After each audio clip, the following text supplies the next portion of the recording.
Developing at 4:30, a day after the Supreme Court rules on the Voting Rights Act, the state of Louisiana suspends its primary that was just about to take place. This is a really close deadline. Early voting was actually about to start on Saturday, but the Republican governor ordered a postponement in response to the high court decision, as he's now looking to redraw the Louisiana congressional map. So what might happen in Illinois and Indiana? Because there are national reverberations here. Redistricting has been talked about for both states, but earlier this year they did rule that out. Political reporter Ann Ahern here now to see where it all stands. There's a lot of confusion. Right. I think people are still soaking in what happened and trying to understand it, but there is an immediate impact here from the Supreme Court decision. Illinois Democrats, they were trying to put a constitutional amendment on the November ballot.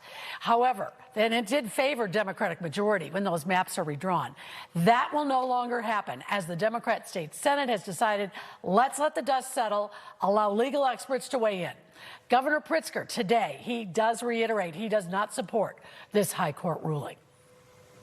The leaders of this state, whether we're talking about Senate President Don Harmon, or the Speaker of the House, or the governor of the state, we are going to protect people's voting rights. We are not going to let this stand as if we're now going to let black and brown people and minorities not be represented in the legislature or in the Congress.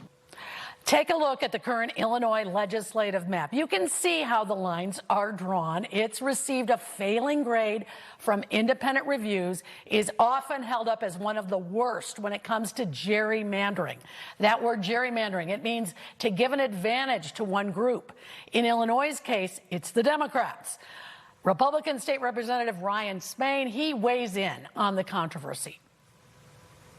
I think that we need to have diversity in all legislative districts and congressional districts around the country. And that includes racial diversity, gender diversity, but also political diversity. And we have success in Illinois on racial and gender diversity. We do not have political diversity that is representative of the composition of our state. How might Indiana, what will they happen now because of the Supreme Court ruling? Well, they're our neighbors, of course, and they have an opposite of what Illinois has. There's a Republican majority. Perhaps you remember President Trump had wanted Indiana to redraw their maps. They decided not to do it, wanted it to favor GOP in Indiana even more. Since this ruling, the Indiana Democrats are now saying, hey, we want a bigger voice when those maps are redrawn.